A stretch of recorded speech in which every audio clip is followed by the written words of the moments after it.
ETF index mutual funds నేర్చుకుని stock మార్కెట్లో రాణించాలనుకుంటున్నారా? వెంటనే ఈ నెంబర్కి కాల్ చేయండి.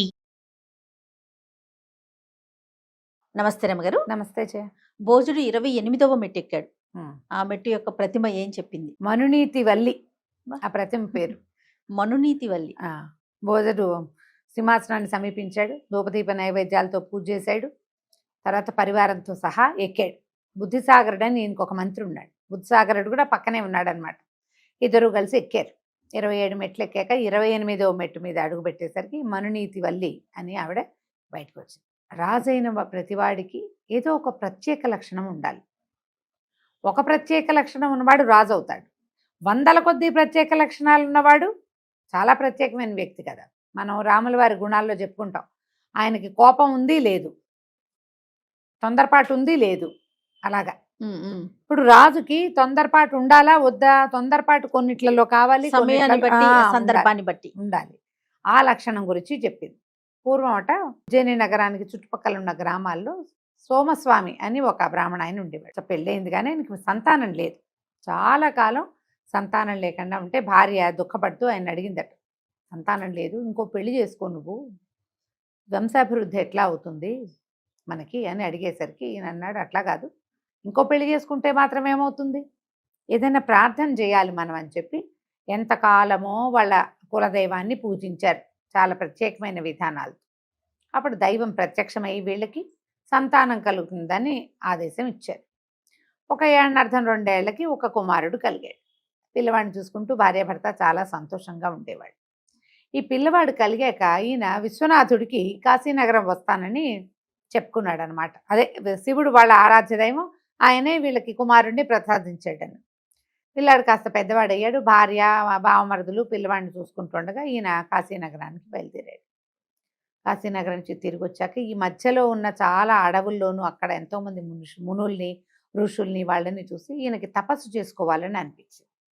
ఈ ఉజ్జయిని నగరాన్ని నుంచి కొంచెం బాగా దూరంగా ఉన్న ఒక అడవిలో తపస్సు చేసుకుంటూ ఉండిపోయాడు. ఒక చిన్న ఆశ్రమం నిర్మించుకున్నాడు. ఇంకా చాలా అనిపించాక ఇంటికి వెళ్దాం కుమారుడిని చూడడానికి అనుకున్నాడు. ఆయన అక్కడే ఉన్నాడు. ఉండేసరికల్లా సరే చుట్టుపక్కల ఉన్న చెట్లు గిట్లు కందమూలాలు, చెట్ల నుంచి పళ్ళు తెచ్చుకునేవాడు, కందమూలాలు తవ్వి తెచ్చుకునేవాడు. ఎవరైనా ఆ ప్రాంతంలో వస్తే వాళ్ళకి ఆతిథ్యం ఇచ్చేవాడు. ఆయన సంసారిగానే ఉన్నాడు. ఆయన సన్యాసం పుచ్చుకోవాలి, మునివృత్తిని అవలంబిస్తున్నాడు కానీ పూర్తి సన్యాసిగా లేడు. అందుకని సన్యాసి అయితే ఇలా ఆహారాన్ని పెట్టుకోకూడదు. ఈయనకి ఇతరుల ఆకలి తీర్చాలి, స్వతహాగా బ్రాహ్మణుడు కదా, దారిపోయే వాళ్ళకి అన్నం పెట్టాలన్న ఒక నియమంతో ఉండేవాడు. అప్పుడు ఏమైందట, ఈ విక్రమార్కుడు సైనికులు ఒకసారి వేటకి వచ్చి అడవిలో ఆహారం దొరకని ఒక పరిస్థితికి చిక్కిపోయారు. ఈ చిక్కి వీళ్ళు ఏం చేశారు, ఈ సోమస్వామి ఉన్న దాని దగ్గరికి ఆయన ఋష్యాశ్రమం కట్టుకుని ఉన్నాడు కదా ఒక ఆశ్రమం, అక్కడికి వచ్చేసరికి ఆయన ఏం చేశాడు, కొంతకాలంగా తను దాచిపెట్టుకున్నటువంటి పళ్ళు, ఎండుపళ్ళు, తర్వాత కందమూలాలు, వెదురు బియ్యంతో వీళ్ళందరికీ ఆహారం ఇచ్చారు. అప్పటికి 2 రోజుల నుంచి ఆహారం లేదు, సీజన్ కాదు. ఈ పళ్ళు గిళ్ళు అవన్నీ ముందే ఎండుపట్టుకుని అట్టు పెట్టుకుంటారు. దాంతో వాళ్ళు ఆ పూట అమ్మయ్య అని భోజనం చేసి ఆయన పెట్టిన తిండి తిని ఒక పూట విశ్రాంతి తీసుకుని తిరిగి వచ్చేసారు. ఇవి వచ్చేటప్పుడు విక్రమార్కుడు ఏమన్నాడట, మీరు ఎక్కడైనా ఉండదలుచుకుంటే కనుక నా దగ్గరికి రండి, మా దగ్గర ఉందరు కానీ మీరు ఇంత సహాయం చేశారు మాకు, సైన్యం ఆకలితో అలమటించిపోయి ఉన్నాం మేము అని ప్రాణాలు రక్షించారు. అన్నం పెట్టిన వాడే కదా ముఖ్యమైన వాడు, అన్నదాత సుఖీభవ అనాల్సిందే అనేసరికి సరే ఒప్పుకున్నాడు సోమస్వామి. ఆయనకి ఏమనిపించింది, విక్రమార్కుడు ఆకలి వేసినా ఆకలి అని చెప్పల, అందరి ఆకలి తీరాకే ఆయన అన్నం తిన్నాడు. ఇంత సంయమనం గల రాజు ఈయన నిజంగా ఇంత సంయమేనా, ఈ సందర్భంలో ఈయన ఇట్లా ఉన్నాడా అని తెలుసుకోవాలనిపించింది ఆయనకి. అనిపించాక ఒకనాడు బయలుదేరి ఈ ఉజ్జయిని నగరానికి నడిచి వచ్చాడు. ద్వారపాలకులకి వాళ్ళకి తెలుసు ఇట్లా అడవిలో ఒక ఆయన వీళ్ళని రక్షించాడు. ఈయన రాజును దర్శిస్తే రాజుగారు ఒక మండపంలో ఆయన్ని ఒక భవనంలో ఉంచి సేవించారు. విక్రమార్కుడికి అప్పటికి ఒక ముద్దులోకి ఒక 4-5 సంవత్సరాల పిల్లవాడు ఉన్నాడట, పెద్ద భార్య కొడుకు. ఈ సోమస్వామి ఏం చేశాడు, పిల్లవాడిని అపహరించి దాచిపెట్టాడు. భవనంలో పిల్లాడు కనపడలేదు. రాకుమారుడు అందరూ వెతుక్కున్నారు. చాలా మంది ఏం చెప్పారు, సోమస్వామి గారే పిల్లవాడిని ఎత్తుకెళ్ళటం మేము చూసామన్నారు. అంతా వెతికారు, ఎక్కడా కనపడ్డా. ఈ సోమస్వామిని పిలిచాడు రాజు. పిలిచాక అడిగాడు, మా కుమారుని మీరు ఎత్తుకెళ్ళారని చెప్తున్నారు, మీరేం సమాధానం చెప్తారంటే సోమస్వామి తలకాయ దించుకుని, క్షమించండి ప్రభు, అబ్బాయిని అపహరించి మీ దగ్గర కొంత ధనం తీసుకోవాలని నేను అనుకున్నాను, కానీ వెళ్ళేటప్పుడు మార్గ మధ్యంలో పిల్లవాడు మాట్లాడకుండా ఉండటానికి నోరు నొక్కి తీసుకెళ్ళాను, పిల్లాడు కాస్త మరణించాడు ప్రభు, నన్ను క్షమించండి అన్నాడు.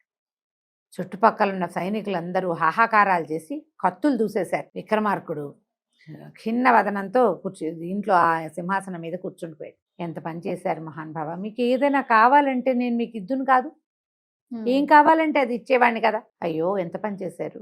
నిజానికి శిశుహంతాకి ఎలాంటి శిక్ష ఉందో తెలుసా మా దేశంలో. నేను మిమ్మల్ని శిక్షించలేను, మీరు ఒకప్పుడు మా ప్రాణాలు కాపాడారు, మీరు దయచేసి నిశ్శబ్దంగా ఒక్క సైనికుడిని గుర్రాన్ని ఇస్తాను, రాజ్యం దాటి వెళ్ళిపోండి, ఇక్కడే ఉంటే వీళ్ళంతా మిమ్మల్ని ఏం చేస్తారో రేపొద్దున మీరు పట్టుబడ్డారంటే మీకు ఈ శిక్ష వేయాల్సే వస్తుంది. మీరు అన్నదాత ప్రాణదాత, నాకు మీకు ఆ శిక్ష నేను వేయలేను.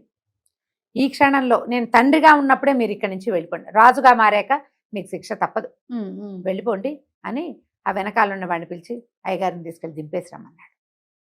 వాడు పళ్ళు పటపటలాడించేస్తున్నాడు సైనికుడు. రాకుమారుణ్ణి చంపేసిన వాడిని వదిలిపెట్టటమా? ఈయన మాత్రం మాట్లాడు. ఆ సోమస్వామి వెనక్కి ఒక్క అడిగేసి దండం పెట్టాడు. మహానుభావ, నీ గురించి ప్రపంచం ఏమనుకుంటుందో అక్షరాల నువ్వు అదే.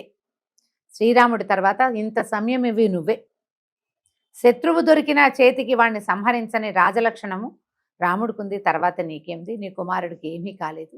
నేనున్న భవనంలో అటక మీద ఆడుకుంటున్నాడు, వెళ్ళెవరినైనా తీసుకురమ్మనండి. సైనికులు పరుగులు పెట్టారు. నిన్నటించి కనిపించట్లా పిల్లాడు. అటక మీద కూర్చుని బొమ్మలు పెట్టుకుని ఆడుకుంటున్నాడు పిల్లాడు.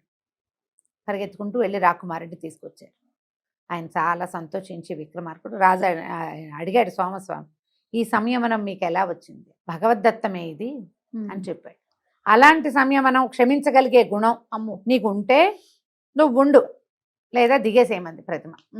భోజుడు ఒక దండం పెట్టి మరే దిగెళ్ళిపోయి మారు మాట్లాడకుండా.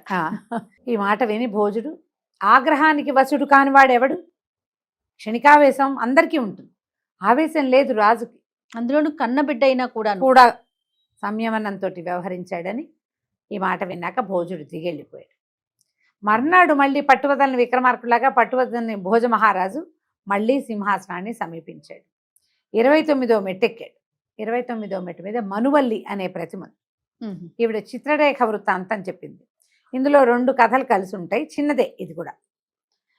పూర్వం మల్లికాపురం అనే ఒక రాజ్యంలో రాజుగారికి మహాసౌందర్యవతి అనే ఒక కూతురు ఉండేది. అయితే ఆ ప్రాంతంలో ఉన్న ఒక బ్రాహ్మణ యువకుడు రాజకుమార్తెని ప్రేమించాడు. అతనికి ఆ అమ్మాయి మీద చాలా ఆసక్తి. రాజకుమార్తె ఎక్కడికి వెళ్తే అక్కడికి వెళ్ళేవాడు. ఇలా గుడ్లప్పగించి చూస్తూ ఉంటే కేకలేశారు ఎవరు. ఏమిటంటే, నేను ఈమెను ప్రేమిస్తున్నా, ఈమెనే వివాహం చేసుకుంటానంటే, నీ మొహంలాగా ఉంది, రాజకుమార్తెని పెళ్లి చేసుకునేందుకు రాజకుమారులతోటి కూడా ఆవిడ పెళ్లి చేసుకుంటానంటుంది, ఆవిడకి మహావిష్ణు భక్తి, విష్ణుమూర్తినే పెళ్లి చేసుకుంటుంది అని చెప్పింది తండ్రికి. తండ్రి ఒప్పుకున్నాడు. ఆ విష్ణువు కోసం రోజు పూజ చేస్తుంది అమ్మాయి, నీ మొహం కూడా చూడదు, పోపమ్మన్నారు. ఈ బ్రాహ్మణ యువకుడు ఎలాగైనా ఈ రాజకుమార్తెని పెళ్లి చేసుకోవాలని పుట్టింది. ఏం చేశాడు, తన స్నేహితుడైన ఒక వడ్రంగితోటి మాట్లాడుకుని ఆకాశంలో తిరగగలిగే ఒక గద్ద బొమ్మని చేయించుకున్నాడు, గరుత్మంతుడిలాగా. దాని మీద ఎక్కి ఆకాశంలో తిరిగేవాడు పసుపచ్చి పంచెలు కట్టుకుని. ఎప్పుడైతే గరుత్మంతుడు దాని మీద ఒక పచ్చటి బట్ట కట్టుకున్నవాడు కనపడంగానే రాకుమార్తె, ఈ చిత్రరేఖ అమ్మాయి పేరు, చూసి చూసి దండం పెట్టింది. విష్ణు అనుకుని ఆయన దగ్గరకు వచ్చాడు. దగ్గరకు వస్తే శంఖాలు చక్రాలు అవేముంది అవన్నీ తయారు చేయించుకోవచ్చు, ఆకాశ గమనం ఉన్న గరుడుని తయారు చేసుకోగలుగుతారని ఊహ రాల అమ్మడికి. రాక ఆయనకి దండం పెట్టి, మీకోసమే చూస్తున్నాను స్వామి, మిమ్మల్ని వివాహం చేసుకోవాలని ఉందంటే అలాగేనని రాజకుమార్తెను వివాహం చేసుకోవడానికి ఒప్పుకున్నాడు. విష్ణుమూర్తి ఎలా ఉంటాడో అమ్మాయికి ఏం తెలుసు, ఆయనకి శంఖ చక్రాలు ఉంటాయి, గరుత్మంతుడు ఉంటాడు, పచ్చటి బట్ట కట్టుకుంటాడు, ఇంతే పాయింట్. రాజుగారికి చెప్పింది, నాకు విష్ణుమూర్తి కనిపించాడు, ఆయన నన్ను వివాహం చేసుకుంటాను అన్నాడంటే ఒప్పుకున్నాడు. ఏముంది, ఈయన ఇట్లా లౌకిక వివాహం కాదు, నేను రోజు వస్తూ ఉంటానని చెప్పాడు. రాజకుమార్తె దానికి కూడా ఒప్పుకుంది. చక్కగా రాజకుమారి దగ్గరికి వస్తూ పోతూ ఉండేవాడు ఆ గరుత్మంతుడి మీద. ఇక్కడికి వచ్చి హాయిగా తినేవాడు, ఈమెతో పాటు ఆవిడ ప్రసాదం పెట్టేది, అవన్నీ తిని ఆమెతో గడిపి వెళ్ళిపోతూ ఉండేవాడు. ఒకసారి ఏమైంది, ఈ మల్లికాపురానికి చుట్టుపక్కల ఉన్న రాజ్యాల్లో ఒక రాజుగారు వీళ్ళ మీదకి దండెత్తు. రాజుగారికి ఏం భయం, శ్రీ మహావిష్ణువే అల్లుడు కదా, మహావిష్ణువు చేత ఈ సైనికుల్ని శత్రు సైన్యాల్ని సంహరించమని కుమార్తెని అడిగాడు రాజు. ఈ కుమార్తె స్వామివారికి నివేదించింది, మా తండ్రి మీదకి శత్రువులు దండెత్తారు స్వామి, మీరు వాళ్ళ పీచం అణచాలి అని. ఈడెక్కడి నుంచి అణుస్తాడు? ఈ అమ్మంత భయం వేసింది, ఏం చేయాలో తెలియలే. అప్పుడు ఈ వడ్రంగి వాడినాడుగా స్నేహితుడు, ఈ బొమ్మ ఈ గరుక్మంతుడిని చేసి ఇచ్చిన వాడు, నువ్వు ఇక్కడి నుంచి ఉజ్జయిని నగరానికి వెళ్ళిపో, ఇది ఎగురుతుంది శుభ్రంగా, మహారాజును అడుగు, ఆయన సహాయం చేస్తాడు అనేసరికి సరే ఈయన ఒప్పుకుని ఆ ఉజ్జయిని నగరానికి వెళ్ళి మహారాజును దర్శనం చేసి, ఇట్లా నేను ప్రేమించిన రాకుమార్తె కోసం ఈ ప్రయత్నం చేశాను, ఇప్పుడు అక్కడికి ఎవరో వచ్చారు, వాళ్ళని జయించడం నా వల్ల కాదు, సురభి నగరం నుంచి సైన్యం వచ్చింది, నన్ను రక్షించండి, నాకు సహాయం చేయండి అంటే ఆయన గరుక్మంతుడి మీద విక్రమార్కుడు కూడా ఎక్కి వచ్చి ఆ సురభి నగరంపు సైనికుల మీద దాడి చేసి వాళ్ళని తోలేశాడు. తర్వాత సురభి నగరానికి కబురు చేశారు, మల్లికాపురం వైపుకి తల తిప్పి చూడొద్దు. దాంతో వాళ్ళు వెళ్ళిపోయారు. ఈ మల్లికాపురంలో ఈ బ్రాహ్మణ యువకుడు రాజే వచ్చి, ఇతనికి విష్ణు అంశ లభించింది, తాత్కాలికంగా వివాహం అయ్యే వరకు మీరు వివాహం చేస్తే విష్ణు అంశ పోయి బ్రాహ్మణుడిగా ఉండిపోతాడు, కాబట్టి పెళ్లి చేసేయండి, అప్పుడు మీకు కుమార్తెకి సరైన సంతానం కలుగుతుంది, ఆ సంతానం మీ రాజ్యానికి రాజు అవుతుందని చెప్పి రాజుగారిని, మల్లికాపురపు రాజుగారికి నచ్చజెప్పాడు. ఆయన చెప్తే ఎవరైనా వింటారు. బ్రాహ్మణ ఆయనతో పెళ్లి చేసేశారు రాజకుమార్తెని. తర్వాత ఆమె గర్భవతి అయింది, సంతానం కలిగింది, బ్రాహ్మణుడికి విష్ణువంశ పోయింది.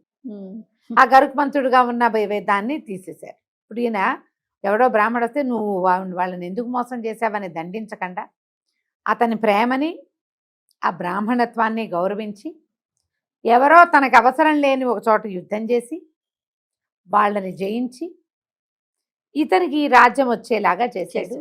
ఇవన్నీ ప్రత్యేక లక్షణాలు. మనం ఇతరులకు సహాయం చెయ్యం, ఏ రాజు చేయడు, తన్ను మాలిన ధర్మానికి ఎవ్వరూ వెళ్ళరు. కానీ విక్రమార్కుడు అలాంటి వాడు కాదు, ఎక్కడికైనా వెళ్ళి ఏదైనా చేసేస్తాడు. ఆయన ఈ రకంగా చేశాడని చెప్తాడు. అప్పుడు ఆ కాలంలో ఏమైందట, ఈయన ఈ యుద్ధం అయిపోయి ఈ రాజ్యంలో మల్లికాపురంలోకి ఈ కుర్రాన్ని స్థాపించిన తర్వాత రాజ్యానికి తిరిగి వచ్చాక అశ్వమేధ యాగం చేశాడట. అశ్వమేధ యాగం చేసినప్పుడు అన్ని నదుల నుంచి నీళ్లు తెస్తారు, సముద్ర జలాలు కూడా తెచ్చుకుంటారు. సముద్రుడికి ఆహ్వానం కూడా పంపించాడట. పంపిస్తే ఈ ఆహ్వానం పుచ్చుకొని ఒక బ్రాహ్మణుడు అక్కడికి వెళ్ళాడు. వెళ్ళి సముద్ర జలాలు స్వీకరించి, ఓ సముద్రుడా, నేను విక్రమార్క మహారాజు దగ్గర నుంచి ఆహ్వానం పట్టుకొచ్చాను, ఆహ్వానాన్ని స్వీకరించమంటే సముద్రుడు పలకలేదట. ఆయన 3 రోజులు ఉన్నాడు సముద్ర తీరంలో, పలకల. కానీ 3వ రోజు సాయంకాలం సముద్రుడు లేచి వచ్చి అడిగాడట, ఎందుకు వచ్చావు, ఏమిటి నువ్వు అని.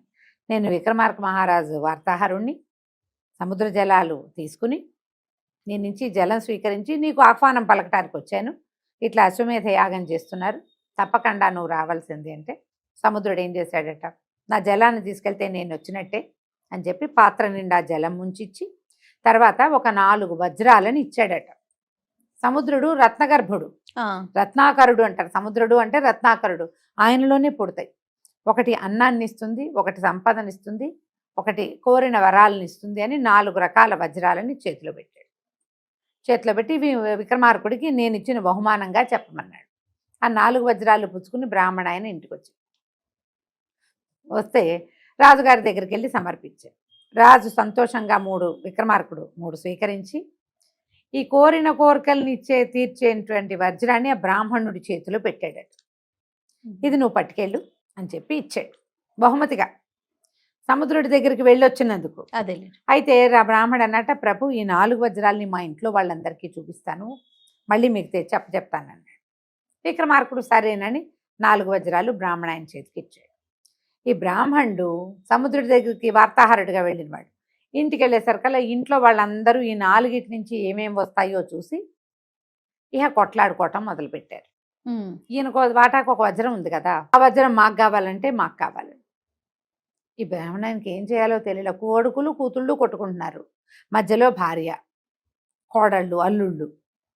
ఆయన వజ్రాలు మళ్ళీ పట్టుకుని చిన్న వదనంతో, ప్రభు ఈ 4వ వజ్రం కూడా నాకొద్దు, తమరే తీసుకోండి, మా వాళ్ళంతా కొట్టుకుంటున్నారు, కుటుంబం చిన్నాభిన్నం అయ్యే పరిస్థితి వచ్చింది అంటే రాజుగారు అన్నట్ట, మీ వాళ్ళందరినీ పిలవండి. ఆయన కుటుంబాన్ని తీసుకొచ్చాడు. తీసుకొస్తే ఈ 4 వజ్రాలు మీ కుటుంబానికి ఇచ్చేస్తున్నా. మీరందరూ కలిసికట్టుగా ఉండి దీని నుంచి వచ్చేదాన్ని అనుభవించండి. ఏ ఒక్కరికి సొంత కాదు, కుటుంబం అందరూ వాడుకోవచ్చు వీటిని అని 4 వజ్రాలు మళ్ళీ వాళ్ళ చేతిలో పెట్టాడు. ఆయన 4 పుచ్చుకుని వెళ్ళిపోయాడు. ఈ 29వ మెట్టు మీద ఉన్న ఆవిడ పేరు సంప్రదాయవల్లి.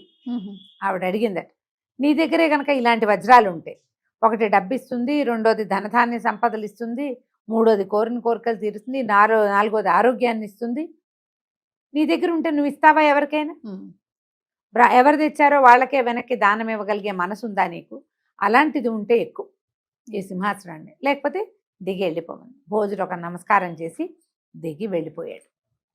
30వ రోజు మళ్ళీ మెట్టెక్కాడు. 30వ రోజు కథని మళ్ళీ చెప్పుకుందాం. తప్పకుండా. నమస్తే రమగారు. నమస్తే.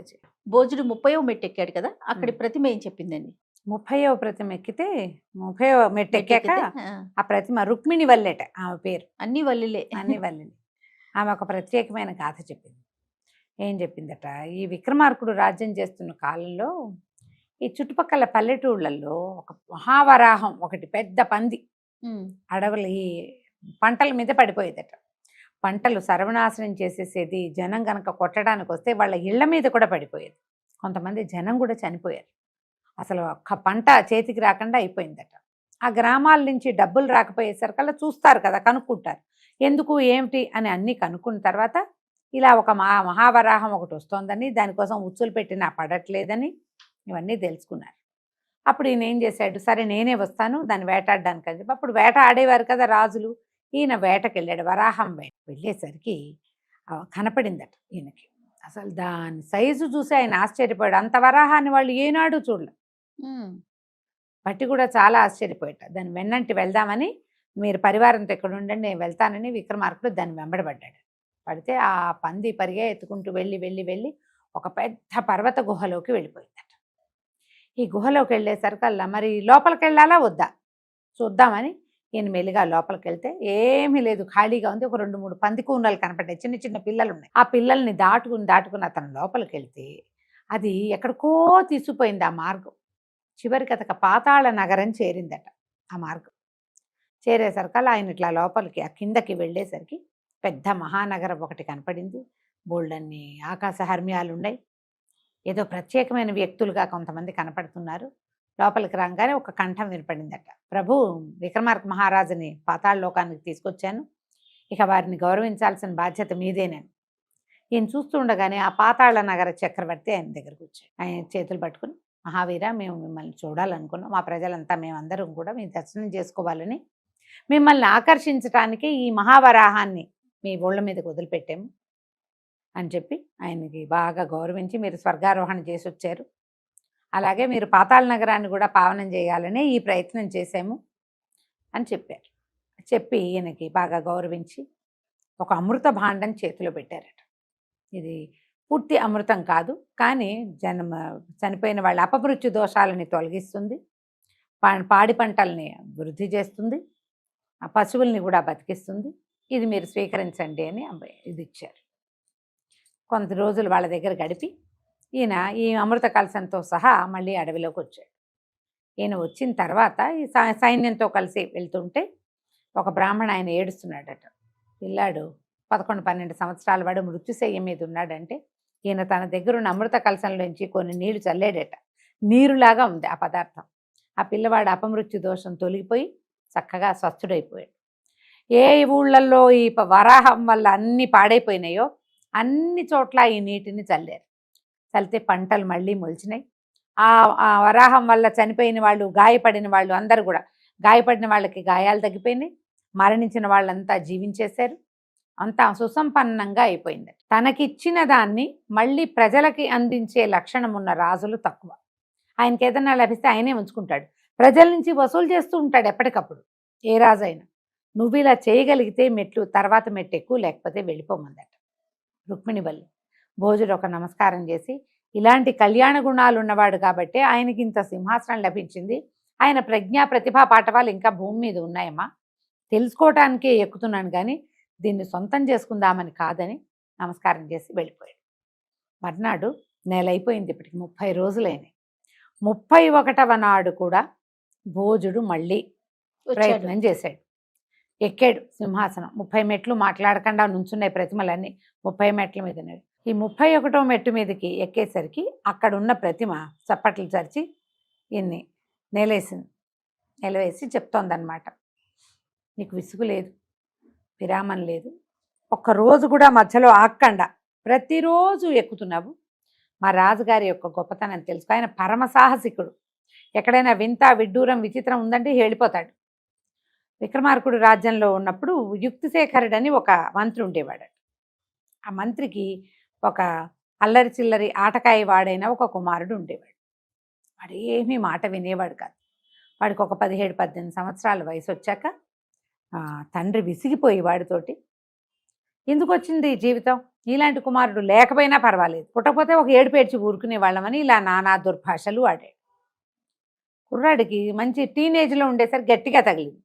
వీడు నేను చనిపోవాలి, మా నాన్నకి నేను నచ్చట్లేదని ఈ కుర్రాడు యుక్తిశేఖరుడి కుమారుడు బుద్ధిశేఖరుడు ఈ బుద్ధిశేఖరుడు కూడా చనిపోవడానికి బయటికి వెళ్ళిపోయాడు. గోదావరి నదిలో స్నానం చేసి తర్వాత ప్రాణత్యాగం చేద్దాం అనుకున్నాడు. ఈ గోదావరి నదికి తీరం మామూలుగా అందరూ ఉన్న చోట కాకుండా ఎవ్వరూ రాని ఒక అగమ్యమైన ప్రదేశంలోకి వెళ్ళాలనుకున్నాడు. అగమ్యము అంటే వెళ్ళరానిది ఎక్కడికో నడిచి వెళ్ళి మానవ మాతృడు అన్నవాడు లేని చోటికి వెళ్ళాడు. అక్కడ దూకుదాం అనుకున్నాడు. గోదావరి కుడివైపు ఉంటే ఎడం వైపు నుంచి ఒక ఏరు లాంటిది పారుతోందట. అందులోంచి సెగలు కక్కుతున్న నీళ్ళు వస్తున్నాయి. ఎట్లా అంటే అందులోంచి పొగొస్తోంది. వాడు ఆశ్చర్యపోయాడు.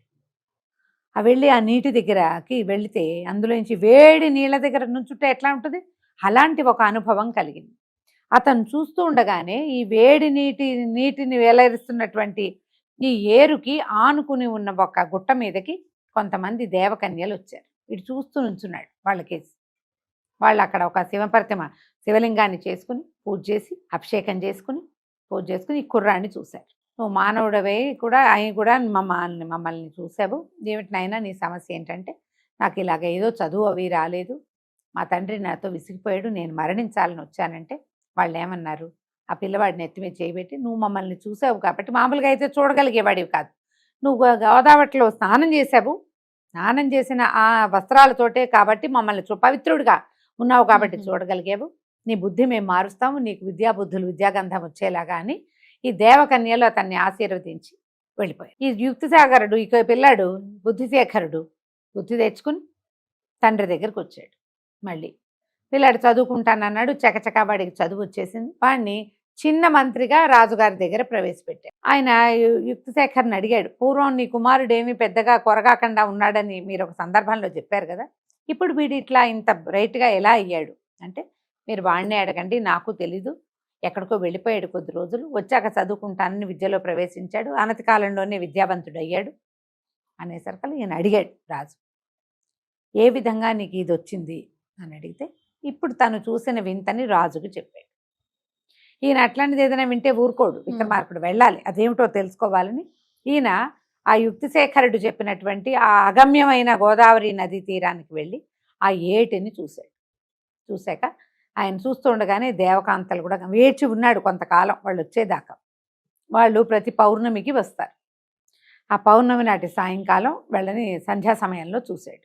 చూసి వాళ్ళకి నమస్కారం చేశాడు. అంతకుముందు యుక్తిశేఖరుడికి దండం పెట్టడం తెల్ల వింతగా చూస్తూ ఉంచాడు. ఈయన రాజు, ఈయన లక్షణం వేరు కదా. అమ్మ మీరంతా ఎవరు, ఈ ప్రత్యేకమైన ఈ నీరు ఎక్కడి నుంచి వస్తుంది, ఇదేమిటి అని అడిగితే అప్పుడు వాళ్ళు ఏం చెప్పారట, మేము గంధర్వకాంతలం, ఇది పాతాళ గంగ, ఇట్లా ప్రత్యేకమైనవి నీకు హిమాలయాల దగ్గర అక్కడ కనిపిస్తాయి.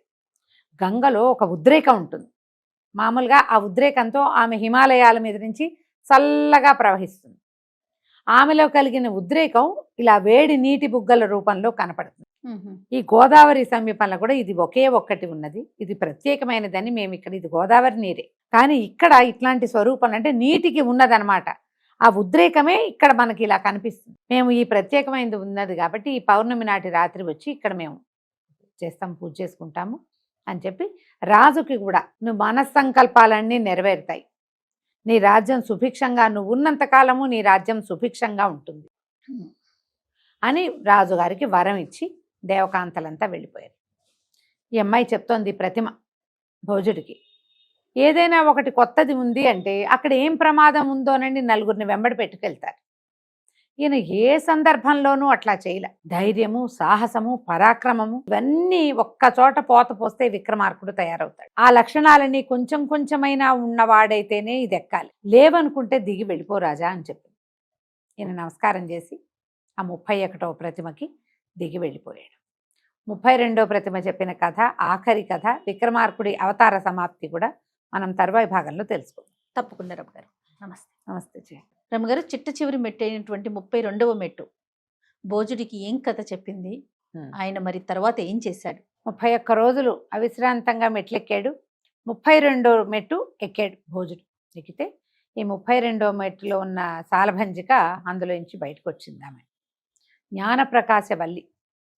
ఆమె ఏం చెప్పిందంటే, నాయన ఇది చివరి రోజు, ఇది ఆఖరి మెట్టు, మేము చెప్పవలసిన ఆఖరి కథ చెప్తున్నాను అని చెప్పింది. పూర్వం విక్రమార్కుడు రాజ్యం చేస్తున్న కాలంలోనే, అంటే ఈ కథ చెప్పే నాటికి తర్వాత ఈ సంఘటన జరిగిన 12 సంవత్సరాల వరకే ఆయన రాజ్యం చేశాడు. చివరి కాలం అన్నమాట ఇది. భల్లాణపురం అని ఒక ఊరుండేది. అందులో ఒక కృష్ణశర్మ అని ఒక బ్రాహ్మణ ఆయన ఉండేవాడు. ఆయన వివాహితుడు. అయితే ఆయనకి ఒక జ్యోతిష్యుడి వల్ల ఏం తెలుసుకున్నాడంటే, వివాహమైనా కూడా 12 సంవత్సరాల తర్వాత ఒక ప్రత్యేకమైన రోజు, రోహిణీ నక్షత్రయుక్తంగా ఉన్నటువంటి ఆనాటి పౌర్ణమి నాటి రాత్రి కనుక నీ భార్యని గనక కలిస్తే అప్పుడు పుట్టే కుమారుడు సామ్రాట్ అవుతాడు, చక్రవర్తి అవుతాడు అని చెప్పబడింది. దాంతో ఆయన ఇక భార్యాగమనం చెయ్యాల. ఆ 12 సంవత్సరాల తర్వాత ఆ పర్టికులర్ సమయంలో పుట్టే సంతానం కోసం ఆయన వేచి ఉన్నాడు. వివాహితుడే కానీ ఇలా జరిగిందనమాట. ఆయన ఆ రోజులన్నీ ఏదో రకరకాల చదువుల్లో వాట్లల్లో గడిపాడు. చివరి రోజు ఇక రేపు వెళ్ళాలి.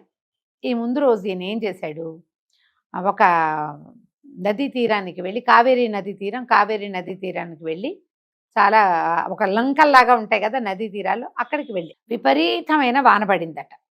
పడి మొత్తం కావేరి పొంగిపోయి ఈయన తిరిగి వచ్చే పరిస్థితి లేదు. ఆయనకి ఎంత దుఃఖం వచ్చేదో. 12 సంవత్సరాల నుంచి నేను ఈ భార్యావియోగాన్ని అనుభవించాను ఈ ప్రత్యేకమైన రోజు కోసం. ఇప్పుడు సడన్గా ఇంత వాన వచ్చింది, ఈ నది పొంగిపోతోంది, నేను ఏ రకంగా బయటికి వెళ్ళగలుగుతాను, ఎట్లా నేను అనుకున్న కార్యం దిగ్విజయం అవుతుంది అని చాలా బెంగపెట్టుకుని ఆయన అటు ఇటు ఆతృత పడుతున్నాడట. కావేరి పొంగిపోయింది, వాన ఆగింది కానీ కావేరి పొంగు మీద ఉంది. ఏం చెయ్యాలో తెలియదు. ఆ సమయానికి ఆ పక్కనే ఉన్న ఒక గ్రామానికి చెందిన ఒక కుమ్మరాయన మట్టి తవ్వుకోవడానికి ఈ లంకలోకి వచ్చాడు. ఆ ఇంటి పెద్ద వచ్చి ఈ బ్రాహ్మడు పడుతున్న ఆతృత, ఆయన దుఃఖము తెలుసుకుని, స్వామి ఏమిటండి అని అడిగాడు. ఈ లంకలో గ్రామాలు ఉన్నాయి, చాలా పెద్ద లంక. అప్పుడు ఈయన ఏం చేస్తాడు, దాచకుండా విషయం చెప్పేశారు కల్లా. ఆయన అన్నాడు, అయ్యా నాకు 3 కుమారులు 1 కుమార్తె అండి. మరి కుమార్తెకి వివాహం అయ్యింది కానీ అతను వెళ్ళిపోయాడు. మా అమ్మాయి మా దగ్గరే ఉండిపోయింది. మా కుమారులు 3 మా అమ్మాయిని రక్షిస్తున్నారు, ఇంట్లో ఉన్నది. అమ్మాయి ఋతుస్నాత అయి ఉంది. ఇప్పుడు మీరు ఒక పని చేయండి, మీకు ఈ సమయంలో కలిగిన సంతానం చక్రవర్తి అవుతాడని కదా మీకు తెలిసింది, మీకు అభ్యంతరం లేకపోతే నా కూతురు నేలుకోండి, ఆమెకి సంతానం కలిగే సమయం ఇది అని చెప్పాడు. ఈయనకి ఉంది కదా, ఈయన జాతకంలో ఈ పర్టికులర్ రోజు ఇప్పుడు స్త్రీ సమాగమం కావాలి ఆయన. సరే ఏం చేశాడు ఈయన, బాగా ఆలోచించి ఏదైనా సరే ఇప్పుడు కలిగే సంతానమే చక్రవర్తి అవుతుంది. ఈయన ఈ కుమ్మరాయనతో పాటు ఆ కుండలు చేసే వాళ్ళ ఇంటికి వెళ్ళిపోయాడు. ఈయన కుమ్మరాయన ఇంటికి వెళ్ళి కూతురికి నచ్చజెప్పి, అమ్మ ఇదొక మహదవకాశం, సాధారణంగా ఎవ్వరికీ రాదు, ఈయన బ్రాహ్మణుడు, సద్బ్రాహ్మణుడు, ఆయన వల్ల కలిగే సంతానం మనకి మంచిదే అని చెప్పి కూతుర్ని సిద్ధం చేసి ఈ బ్రాహ్మణ ఆయన దగ్గరికి పంపించాడు. ఆమెతో గడిపాడు ఆయన. మర్నాడు వాన తగ్గిపోయింది, కావేరి నది తీసింది, వీళ్ళకు ఒక నమస్కారం చేసి ఆయన వెళ్ళిపోయిన తర్వాత ఈ అన్నపూర్ణ అనే ఈ కుమ్మరి వాళ్ళ అమ్మాయి గర్భవతి. వాళ్ళు ఇంకా ఆయన కోసం పెట్టుకోలేదు, ఇంకా ఆయన దారిని ఆయన వెళ్ళిపోయాడు. ఆ భార్యను ఏలుకున్నాడు, ఆయన జీవితం అయింది. ఈ కుమ్మరి వాళ్ళ ఇంట్లో ఒక కుమారుడు కలిగాడు ఈ అమ్మాయికి. వాడు ఎంత అత్యద్భుతమైన అందగాడో, ఎంత తెలివిగలవాడో. 5వ ఏట నుంచి ఈ మామయ్యలు తాత కలిసి మట్టితో పని చేస్తుంటే వాళ్ళ దగ్గర కూర్చుని వాళ్ళందరూ కుండలు చేస్తుంటే ఈ పిల్లాడు బొమ్మలు చేసేవాడు మట్టితో. శాలివాహనుడు అని పేరు పెట్టారు అతను. ఈ చేసిన బొమ్మలన్నీ దాచిపెట్టేవాడు. అన్నీ కూడా యుద్ధం చేసేవి సైనికుల బొమ్మలు, సైన్యాధిపతి బొమ్మలు, గుర్రాలు, ఏనుగులు, రథాలు, అవే బొమ్మలు, మట్టి బొమ్మలే అన్నీ ఓ పది. పిల్లాడు చేసిన బొమ్మ పాడు చేయి, మనం కూడా చిన్న బొంగరం చేసినా పిల్లలది అదొక మాన్యుమెంట్ లాగా దాస్తాం. అట్లా దాచబడ్డాయి. పిల్లవాడు 12వ ఏడు వచ్చేసరికల్లా ఆ ప్రాంతపు రాజుగారికి మంత్రిగా నియుక్తుడయ్యాడు. అంత తెలివిగలవాడు. చైల్డ్ ప్రాడిజీ అంటాం కదా మనం. 12 ఏళ్లకే డాక్టర్ అయిపోయిన వాళ్ళు, 12 ఏళ్లకే ప్రొఫెసర్లు అయిన వాళ్ళని చూస్తాం. రేర్గా ఒకడు ఉంటాడు. ఈ శాలివాహనుడు అట్లాంటి వాడు. అయితే అప్పుడు ఆ రాజు ఇతని కుమారుడిగా భావించి ఉంచుకునేవాడు. మంత్రిగా ఉన్నాడు. ఈ రాజులందరూ విక్రమార్కుడికి కప్పం కట్టేవాడు. ఈ కప్పం కడుతుంటే శాలివాహనుడు అన్నట్టు, మనం ఎందుకు కప్పం కట్టాలి? ఎవరు కడతారు? ఈ మామూలు చిన్న చిన్న వాళ్ళు, ఆయనకు లోబడి ఉండేవాళ్ళు. మనం లోబడి ఉంటాలి. ఆయన చక్రవర్తి అయితే మాత్రం మనం ఎందుకు కట్టాలి? మనం కప్పం కట్టద్దన్నాడు. కప్పాలు కట్టల. ఎప్పుడైతే ఈ రాజ్యం నుంచి, కావేరీ తీర ప్రాంతం నుంచి డబ్బులు రాలేదో, నెల నెల వస్తాయి సంవత్సరానికి కింద. ఎందుకు రాలేదు అంటే వాళ్ళు మేము కప్పం కట్టమని నిరాకరించారని సైనికులు చెప్పారు. విక్రమార్కుడు కోపించి పదండి వాడి మీద యుద్ధానికి అన్నాడు. యుద్ధానికి వెళ్ళారు భట్టి, విక్రమార్కుడు. వీడు ఎవరు, ఏ ధైర్యంతో వాళ్ళు చేశారంటే భట్టికి కూడా తెలియదు, అర్థం కాల వీళ్ళకి. వీళ్ళు వెళ్ళేసరికల్లా ఈ రాజ్యంలో వాళ్ళందరూ శాలివాహనుడితో పోట్లాడారు. నీ వల్ల ఇప్పుడు విక్రమార్కుడు యుద్ధానికి వస్తున్నాడు, కప్పం కట్టకపోతే కుదరదన్నారు అనేసరికి శాలివాహనుడు అన్నాడు, మీరేం భయపడకండి అని. తను దాచిపెట్టాడుగా, చిన్నప్పటి నుంచి బొమ్మలు చేసేవాడు. ఆ బొమ్మలని నిలబెట్టాడు. యుద్ధానికి నిలబెట్టి వాటి మీద తండ్రి తను ఒక ప్రత్యేక పరిస్థితుల్లో పుట్టిన వాడిని తెలుసు అతను. తండ్రిని తలుచుకుని మంత్రజలం చల్లాడు. చల్లితే ఈ మొత్తం అన్నిటికీ ప్రాణం వచ్చేసింది. బొమ్మలన్నీ విక్రమార్కుడి సైన్యంతో యుద్ధం చేసింది. ఈ మట్టి బొమ్మలు నిలబెట్టారు అన్న మాట వినగానే ఆయన ఆశ్చర్యపోయాడు. విక్రమార్కుడు ఏమిటి ఇదని బాగా ఆలోచించి భట్టికి చెప్పాట, ఇక మనకి చివరి సమయం వచ్చేసింది, మన 2000 సంవత్సరాలు పూర్తయినాయి. ఈ మట్టి బొమ్మలు నిలబెట్టిన వాడే మన తర్వాత చక్రవర్తి. విక్రమార్క శకం పూర్తయిపోయింది, ఇంకొక కొత్త శకం ప్రారంభం అవబోతోంది అని చెప్పాడు. సైన్యం మొత్తం సంహరించబడింది. ఎవరిది? విక్రమార్కుడు సైన్యం మొత్తం మట్టి బొమ్మల చేతిలో హతమైపోయింది. భట్టి, విక్రమార్కుడు ఇద్దరు ఉజ్జయిని నగరానికి వచ్చేసారు. కాళికాదేవి దగ్గరికి వెళ్ళారు. గడకాళిక వాళ్ళ దేవత, కులదైవం. వెళ్ళి కాళికాదేవి దగ్గర నిలబడ్డారు. నిలబడి విక్రమార్కుడు చెప్పట, మన సమయం ఆసన్నమైంది భట్టి, ఇంకా వెళ్ళిపోవాలంటే. భట్టి అన్నట్ట, ప్రభు మీ మరణాన్ని నేను చూడలేను, మీకంటే ముందు నేనే వెళ్ళిపోతానని కాళికాదేవి దేవాలయపు వాకిట్లో ప్రాణాయామంలో కూర్చుని ప్రాణాలు విడిచిపెట్టాడు భట్టి. ఆయన శరీరం అక్కడే పడిపోయింది. విక్రమార్కుడు అమ్మవారి ఎదురుకుండా కూర్చున్నట్టు. సైన్యం మొత్తం హతమైంది, కానీ భట్టి, విక్రమార్కుడు కనపడలా శాలివాహనుడికి.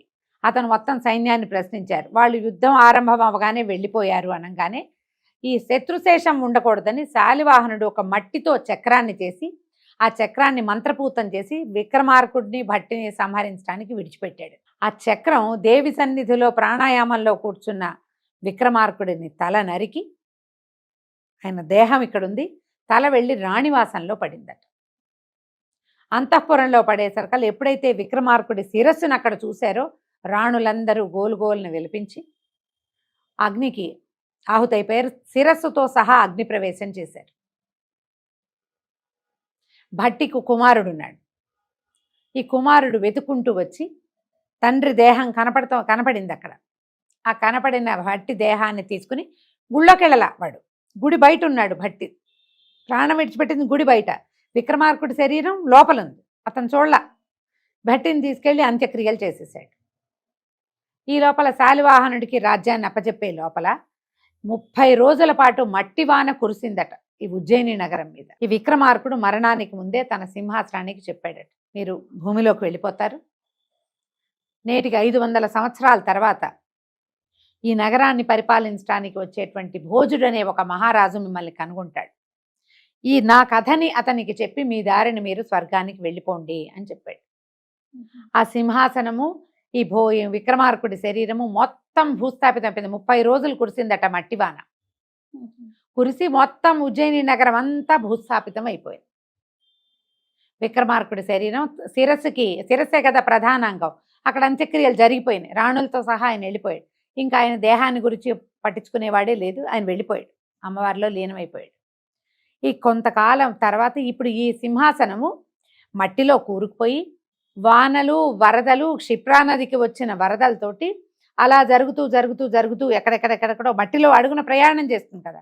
మీరు ఏ క్షేత్రాన్ని అయితే చూశారో అక్కడ వచ్చి స్థిరపడింది. ఆ క్షేత్రానికి పాలకుడుగా ఉన్న బ్రాహ్మడే మిమ్మల్ని పిలిచాడు.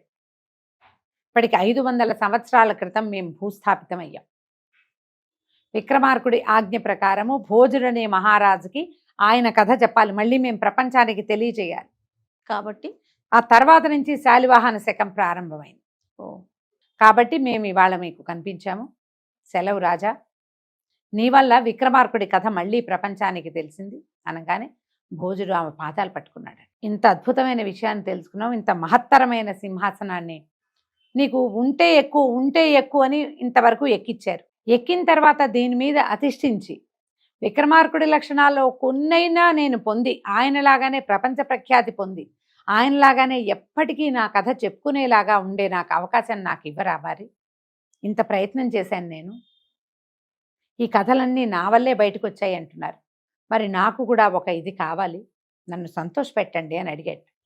అప్పుడు ఈ సాలభంజకి ఏం చెప్పిందంటే, జ్ఞానపూర్ణవల్లి చివరావిడ జ్ఞానప్రకాశవల్లి, సరే నేటి నుంచి సంవత్సరం వరకు నువ్వు ఈ రాజ్యాన్ని పరిపాలించవచ్చు, ఈ సింహాసనం మీద కూర్చో, సింహాసనం మీద కుడి చేయి పెట్టి ఉంచుకో, నువ్వు కుడి చేయి పెట్టి ఉన్నంతకాలం ఇది ఈ ఏడాది నిన్నేం చేయదు, నిజానికి ఎవరైనా ముట్టుకుంటే మసైపోతారు, నీకు విక్రమార్కుడి ఆజ్ఞ ఉన్నది కాబట్టి నువ్వు ఆయన లక్షణాల్లో కొన్నైనా కలిగి ఉన్నావు కాబట్టి నిన్ను ఎక్కనిచ్చింది, లేకపోతే నువ్వు ముట్టుకుంటేనే మాడి మసైపోయేవాడివి, ఎవ్వరికీ లభించలా, నువ్వే చూసి నువ్వే తెచ్చుకున్నావు కాబట్టి సంవత్సరం పాటు ఈ సింహాసనం మీద కూర్చొని నువ్వు రాజ్య పరిపాలన చేయి, నీకు ఈ ఏడాది అవకాశం ఇస్తున్నావు, సంవత్సరం తర్వాత ఈ సింహాసనం స్వర్గానికి వెళ్ళిపోతుంది అని చెప్పింది. ప్రతిమలన్నీ నిశ్శబ్ద కళ్ళు తెరిచి చూస్తున్నారట అందరు, అన్ని ప్రసాల భంజికలు నేత్రాలు మూసేసుకున్నాయి.